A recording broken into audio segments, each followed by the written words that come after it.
கார்த்தி தொடர்ந்து ஹிட்டு மேலே ஹிட்டாக கொடுத்துட்ருக்காரு. ஆனால் என்னன்னு தெரில, அவர் வந்து இப்போ மற்ற ஹீரோஸ்லாம் ஒரு 2-3 ஹிட்டு கொடுத்துட்டாங்கன்னா ஒரு பெரிய ஹீரோவை கொண்டாடுவாங்க. ஆனால் கார்த்தியை மட்டும் அப்படி கொண்டாடவே மாட்டாங்க. எனக்கு ஒரு பெரிய வருத்தம். படங்கள் கொடுத்தாலும் அவர் ஒரு ஸ்டாராகவே பார்க்க மாட்டாங்க. எனக்கு அது ரொம்ப கஷ்டமாக இருக்கும். பட் என்ன இருந்தாலும் அவருடைய முயற்சியை விடாமல் இப்போ சர்தார் 2ல் நம்மளை மீட் பண்ணுன்ற மாதிரி பிளான் பண்ணியிருக்காரு. PS மித்ரனுடைய டைரக்ஷனில் கிட்டத்தட்ட 60% இந்த படத்துடைய ஷூட்டிங் முடிச்சுட்டு இருக்காங்க. எப்படி சங்கர் சாருடைய படங்கள்லாம் பிரம்மாண்டமாக இருக்குமோ அந்த மாதிரி இந்த படத்தை வந்து மிகப்பெரிய பட்ஜெட்டில் பண்ணியிருக்காங்களாம். ஒரு 2-3 கண்ட்ரி இப்போ பிளான் பண்ணியிருக்காங்க. அப்ராட் போகிற மாதிரி, அங்கே சாங் சீக்வன்ஸ்லாம் ஷூட் பண்ணுற மாதிரி. அண்ட் கார்த்தியோடைய பர்த்டே மே மாதம் வரப்போகுது.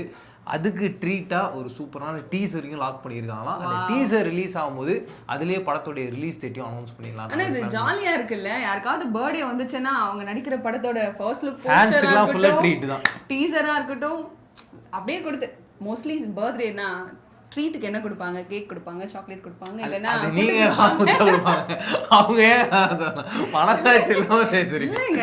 சொல்றேங்க பர்த்டே பார்ட்டினா எப்படி இருக்கும், இல்லை பர்த்டே ட்ரீட்னா எப்படி இருக்கும். ஆனா நமக்கு ட்ரீட் எப்படி கிடைக்குது?